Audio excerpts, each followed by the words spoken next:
1923년에 시카고에 있는 에드워드 비치 호텔에서 7명이 모입니다. 이 사람들은 대단한 사람들이었어요. 미국 최고의 부자들이었다고 합니다. 이 7사람의 재산을 다 합치면 당시 미국의 국고를 능가할 정도로 엄청난 부를 이루며 사는 사람들이었다는 거죠. 수많은 사람들이 관심을 가졌어요. 그렇게 돈이 많은 사람들이 모여서 무슨 얘기를 할까? 정말 대단했죠. 그런데 그로부터 25년이 지난 후에 어떤 기자가 그 사람들이 지금 어떻게 살고 있는지를 보도를 했다고 합니다. 공교롭게도 3가지 경우로 나뉘었는데, 첫 번째 사람이었던 찰스 수업, 이 사람은 강철회사 사장이었는데 쫄딱 망해가지고 무일푼이 되었다고 합니다. 엄청나게 많은 돈을 가졌는데, 두 번째 사람 밀농사로 거부가 된 알서 카튼도 사업이 망해서 무일푼의 거지가 되었다고 합니다. 두 사람은. 그리고 세 번째 사람은 뉴욕은행의 총재였는데 리차드 윗든이라는 사람이었는데, 이 사람은 감옥에 갇혀서 지내고 있었다고 합니다.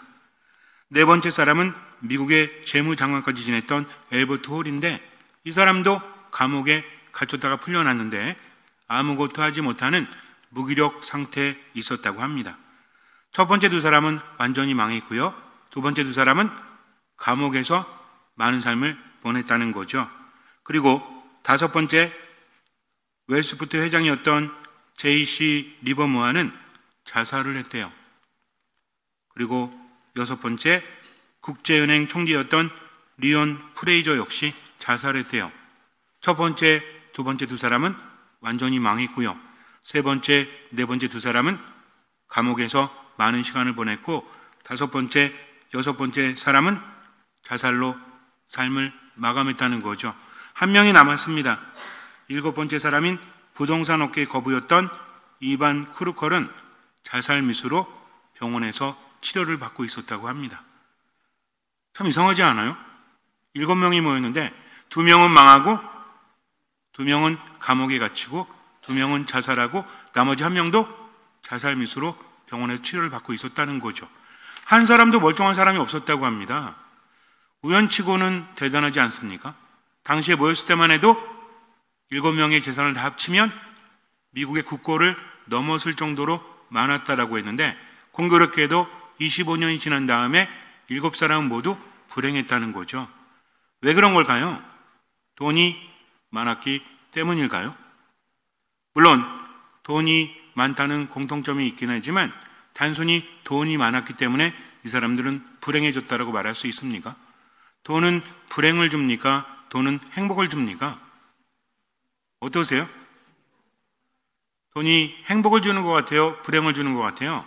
그런데 돈에 대해서 이야기를 할 때면 그런 얘기 많이 하죠. 돈이 많은 사람이 있었다, 그런 사람이 있었습니다 하고 이야기 시작하면 끝이 비극일 것 같아요? 아니면 좋은 결말일 것 같아요? 그죠? 만약에 부자가 있었다, 그들이 행복하게 살고 있다라고 하면 이야기거리가 안 되잖아요. 근데 공교롭게도 수많은 사람들이 돈이 많음에도 불구하고 비참한 최후를 맞이했다. 이것은 우리에게 하나의 경종을 울려주는 거죠. 도대체 이유가 무엇일까? 어떤 생각을 할 때는 그 이야기가 무엇을 말하는지를 깊이 묵상을 해야 됩니다. 처음에는 돈이 많았는데 그 돈이 화근이 되어서 그들이 그렇게 되었다라고 우리가 쉽게 단정할 수 있겠지만 그렇지 않죠. 요즘에 어떤 이야기를 많이 하냐면 메타인지라는 얘기를 많이 합니다. 들어보셨어요? 메타인지? 오늘 들어보시면 되지. 메타인지가 뭐냐면, 메타라는 것은 어디 위에 있다는 뜻이에요. 인지라는 것은 생각, 사고를 말합니다. 그러니까 메타인지는 뭐다? 생각 위에 있는 생각, 생각에 대한 생각이라는 거죠. 의식이라든지 감정의 흐름에 대해서 위에서 보는 겁니다. 즉 내가 지금 생각하는 것이 옳은 건지 그른 건지는 순간은 느끼기도 하죠. 예를 들어서 그런 거 있어요.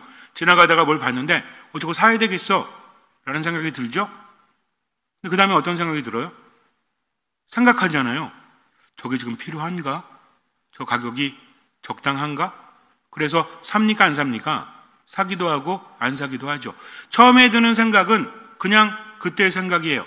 근데 거기에 대해서 좀 더 생각해 보는 거죠. 이것이 뭡니까? 이게 메타인지예요. 이게 좋다더라. 이게 안 좋다더라. 그러니까 해라 마라. 이런 의견이나 정보를 접할 때 순간 마음이 들죠. 이거 해야 되겠다. 이거 하지 말아야 되겠다. 근데 곰곰이 생각을 하죠. 여기에서 갈리는 겁니다. 현명한 사람은 높은 수준의 메타인지가 있고 현명하지 않은 사람은 낮은 수준의 메타인지가 있는 거죠. 그래서 메타인지가 높으려면 뭐가 있어야 돼? 지혜가 있어야 돼요. 근데 요즘에는 메타인지를 아무 데나 갖다 붙이죠. 메타인지는 좋은 겁니까? 안 좋은 겁니까? 어떤 정보를 받아들였을 때, 어떤 상황이 있었을 때 사람들은 새로운 정보를 받아들이잖아요. 근데 여태까지 인생의 경험을 통해서 스스로 생각하고 판단하는 겁니다. 이거를 뭐라고 부른다? 이거 메타인지라고 보시면 돼요. 그래서 메타인지라는 말이 어려운 게 아닙니다. 내가 어떻게 바라보는지, 그럼 이거는 좋은 겁니까? 안 좋은 겁니까? 요즘에 애들 교육도 메타인지 교육식이다라고 해서 애들이 공부를 할 때 어떻게 해야 되냐면 얘가 뭐를 아는지 뭐를 모르는지를 점검할 필요가 있다. 그래서 공부 잘하는 애들의 특징이 뭐다? 자기가 뭘 아는지 뭘 못하는지를, 뭘 아는지 뭘 모르는지를 정확히 알고 있다. 이게 메타인지라는 거죠. 그러다 보니까 메타인지 학습 방법이라고 해가지고 널리 퍼져 있지만 메타인지는 좋을 수도 있고 안 좋을 수도 있습니다. 왜?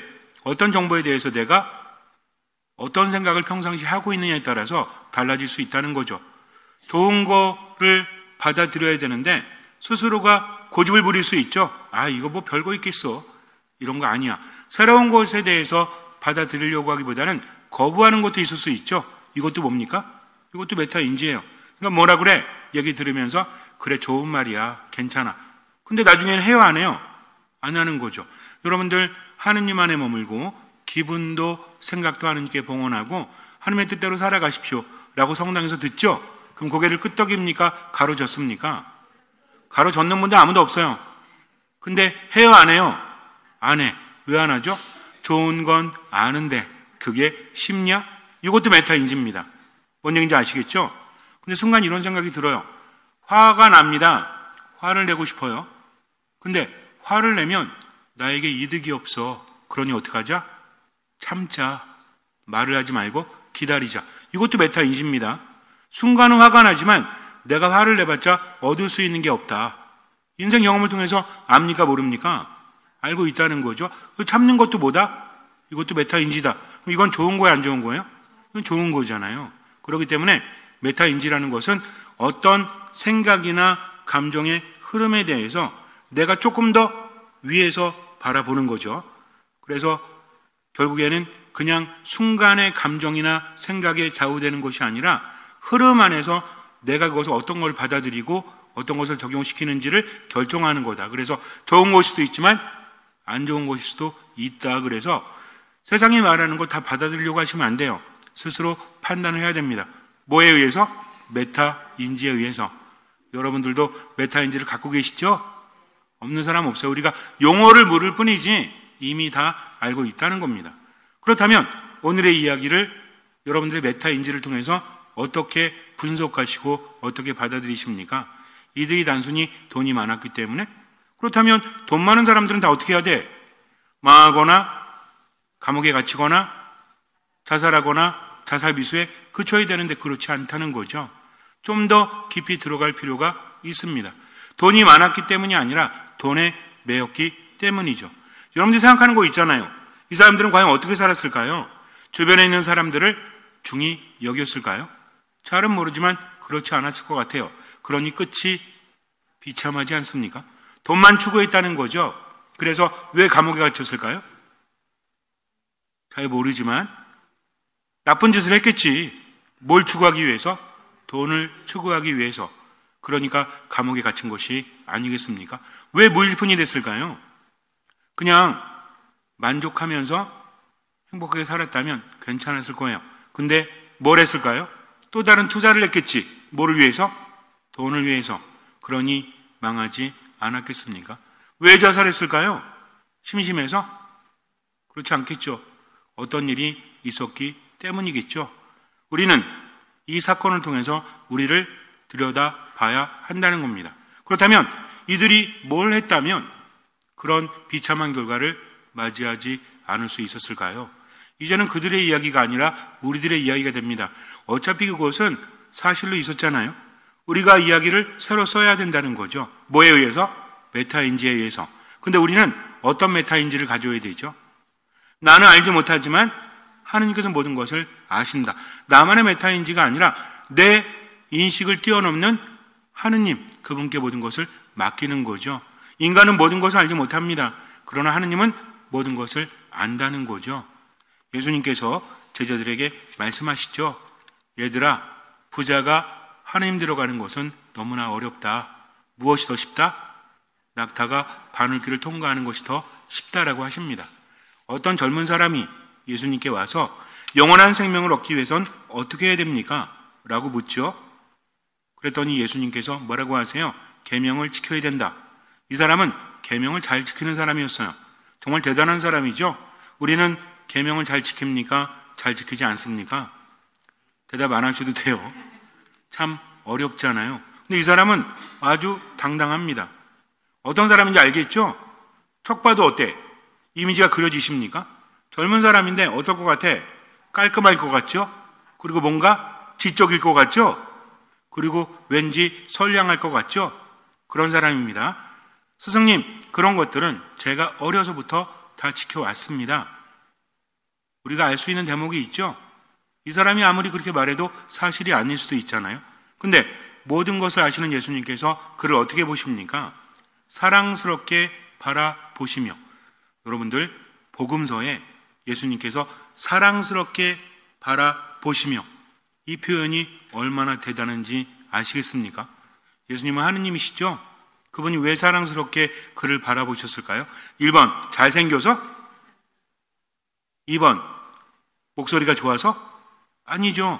하느님의 뜻대로 살기 위해서 노력하는 사람이었기 때문이죠. 그런데 예수님께서는 아주 결정적인 말씀을 하십니다. 너에게 부족한 것이 하나 있다. 가서 가진 것을 팔아 가난한 이들에게 주어라. 그러면 내가 하늘에서 보물을 차지하게 될 것이다. 그리고 와서 나를 따라라. 너 계명 잘 지켰지? 내가 알고 있다. 근데 한 가지 부족한 게 있어. 하나님 나라는 만만한 게 아니야. 하나님께서 모든 것을 너에게 주셨잖아. 그러니까 하나님 따르기 위해서 가진 것을 다 팔아서 가난한 이들에게 나눠주고 나를 따라야 돼. 근데 이 말씀 때문에 그는 기뻐합니까? 울상이 되어서 슬퍼하면서 떠나갔죠. 예수님은 알아봤어요. 그분은 하느님의 사람이라는 것을.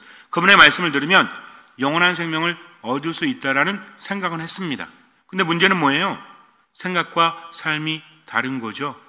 그분의 말씀 때문에 슬퍼진 거예요. 근데 정작 중요한 것은 말씀 때문에 슬퍼졌습니까? 그가 재산이 많았기 때문에 슬퍼진 겁니까? 재산이 많았기 때문이라는 거죠. 재산이 별로 없었다면 슬퍼하지 않았을 거예요.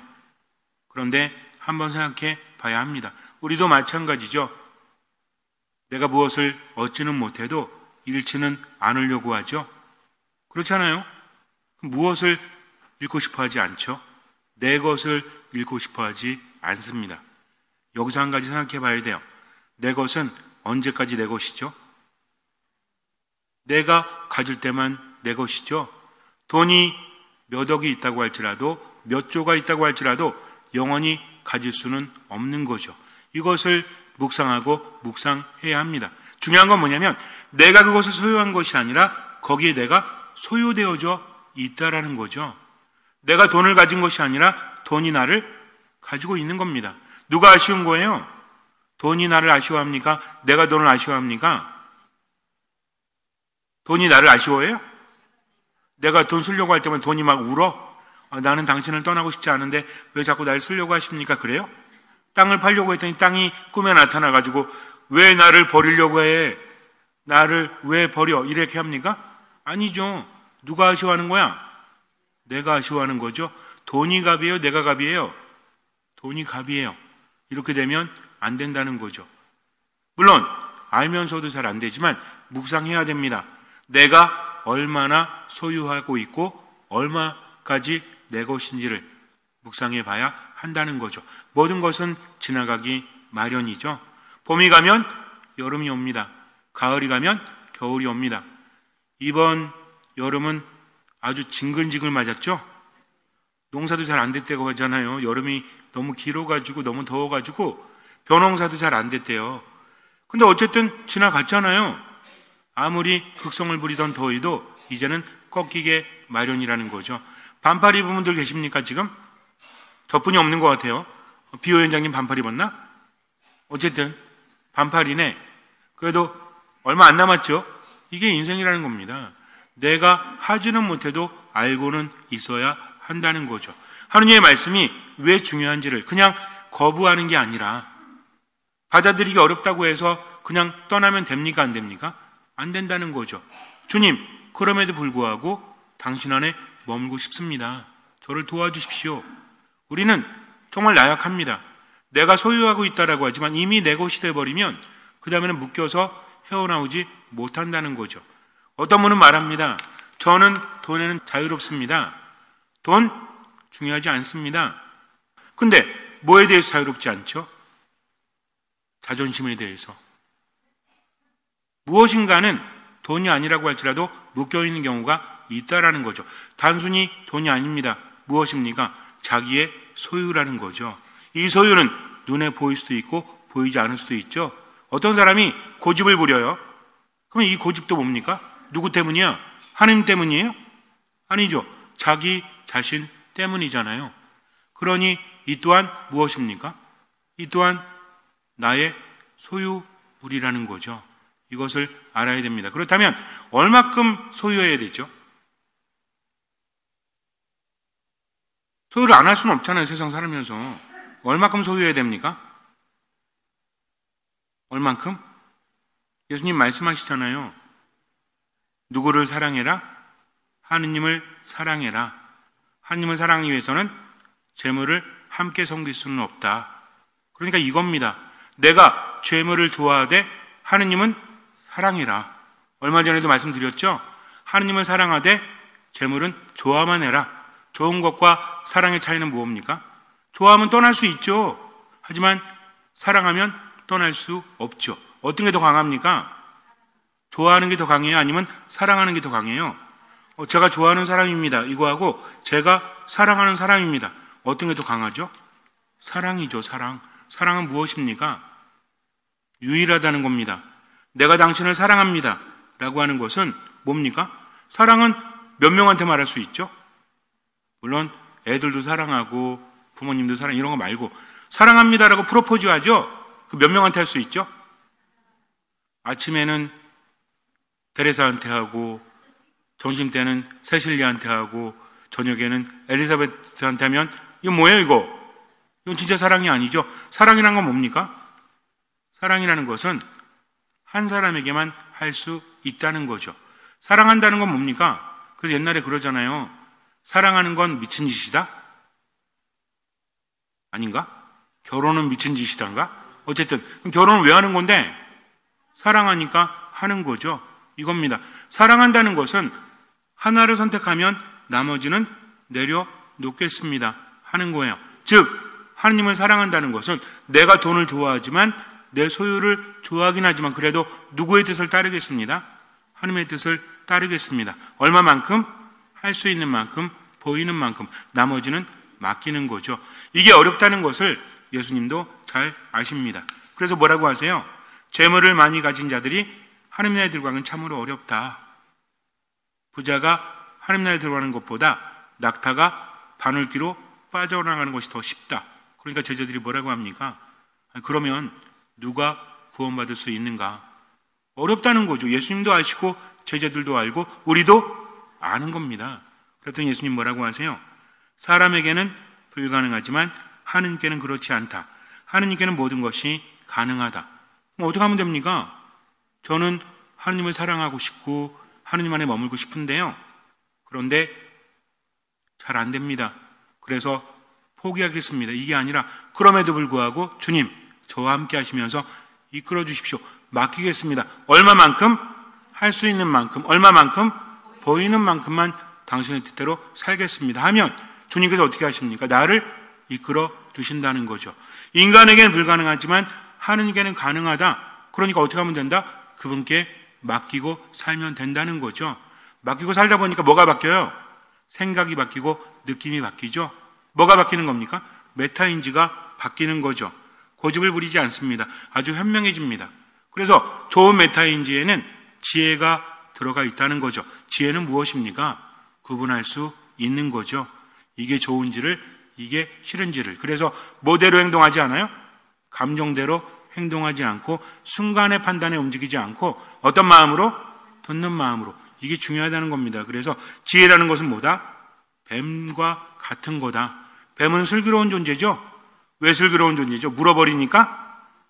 뱀은 피할 줄 알기 때문입니다. 그래서 구렁이 담 넘어가듯이. 구렁이 담 넘어가는 건 좋은 겁니까? 안 좋은 겁니까? 그렇다고 맨날 구렁이 담 넘어가듯이 그러면 대화인데요. 지혜가 없는 거죠. 그죠? 구렁이도 맨날 넘어가면 어떻게 될 것 같아요? 여러분들 집 앞에 구렁이 한번 갔어, 이렇게. 그러면, 구렁이네, 그러죠? 근데 맨날 그 시간에 구렁이가 지나가, 그럼 어떻게 하겠어요? 예? 잡지! 잡죠, 그죠? 내버려 두겠습니까, 그거?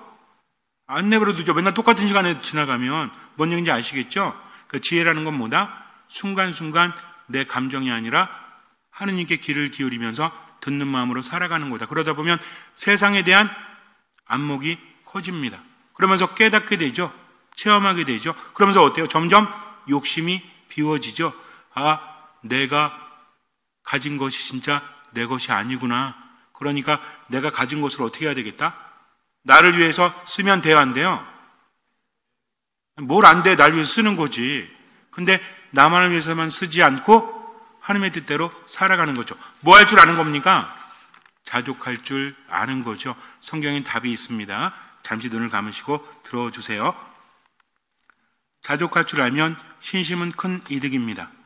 우리는 이 세상에 아무것도 가지고 오지 않았으며 이 세상에서 아무것도 가져갈 수 없습니다. 먹을 것과 입을 것이 있으면 우리는 그것으로 만족합시다.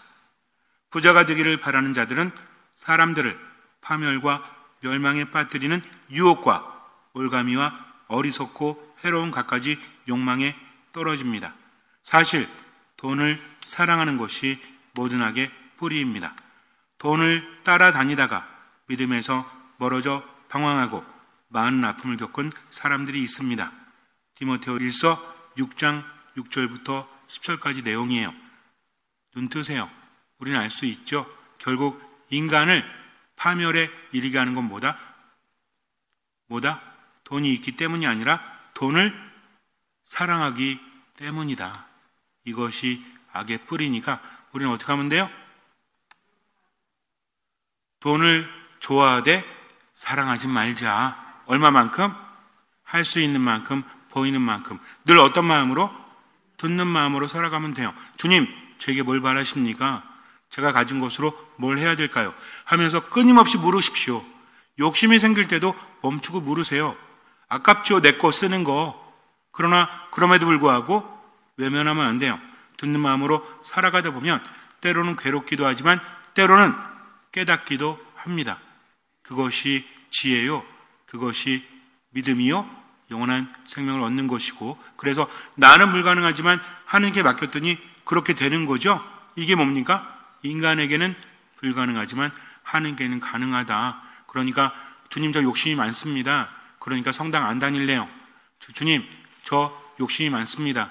그러니 믿음 생활 안 할래요. 하지 말고. 그럼 뭐야? 그러면 죽는 겁니다. 그게 아니라 어떻게 하면 돼요? 주님, 저 욕심 많은데요. 그래도 당신을 더 사랑하겠습니다. 하면서 뭐 하면 돼요? 기도하면 되죠. 그리고 맡기면 되죠. 그리고 얼마만큼? 할 수 있는 만큼. 얼마만큼? 아주 이제 편안하게 대답하십니다. 근데 정작 삶 안에서 그렇게 하세요.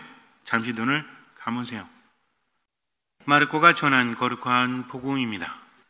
그때 예수님께서 길을 떠나시는데 어떤 사람이 달려와 그분 앞에 무릎을 꿇고, 선하신 스승님, 제가 영원한 생명을 받으려면 무엇을 해야 합니까? 하고 물었다. 그러자 예수님께서 그에게 이르셨다. 어찌하여 나를 선하다고 하느냐? 하느님 한 분 외에는 아무도 선하지 않다. 너는 계명들을 알고 있지 않느냐? 살인해서는 안 된다. 간음해서는 안 된다. 도둑질해서는 안 된다.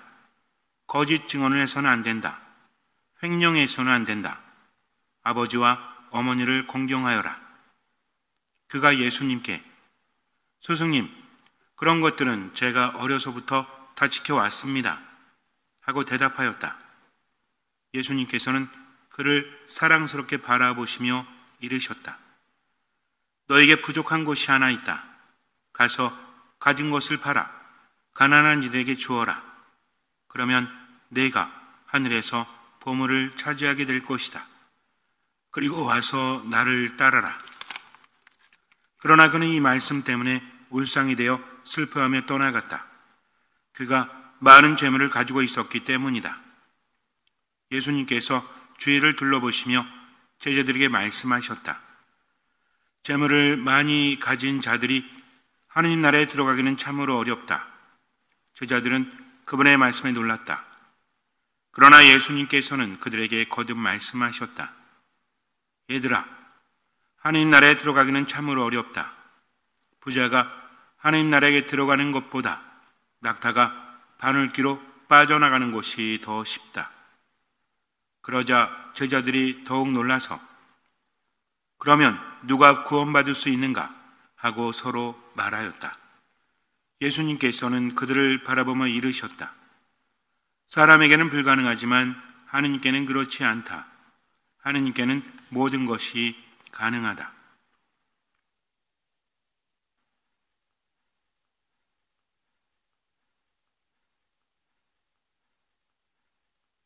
살아가면서 만족할 줄 아십시오. 감사할 줄 아십시오. 돈이 없어도 불행하지 마십시오. 하느님 때문에 기뻐하십시오. 기도하십시오. 감사하십시오. 그렇게 살면 돼요. 있으면 감사하면 되죠. 없어도 매이지 마십시오. 돈이 없다고 해서 하느님 나라에 들어가는 거 아닙니다. 돈이 없어도 돈을 따라다니면서 돈을 사랑하면 비참해질 수 있는 것이죠. 7명의 거부들이 왜 그렇게 비참한 저를 맞이했습니까? 어쩌면 돈을 따라다녔기 때문이 아니겠습니까? 이제는 우리의 이야기라는 거죠. 무엇이 내게 필요한지, 내가 어떻게 살아가야 될지. 인생이 길지 않습니다. 어떻게 삶을 살아야 행복할지 늘 듣는 마음으로 하느님 안에 머무십시오. 미사, 말씀, 기도 안에 머물면서 내 생각과 느낌마저도 하느님께 봉헌하고 듣는 마음으로 할 수 있는 만큼, 보이는 만큼 하나님의 뜻을 실천하십시오. 나머지는 맡기십시오. 주님께서는 그 믿음을 보시고 우리 삶에 놀라운 기적을 일으켜 주실 것입니다. 아멘.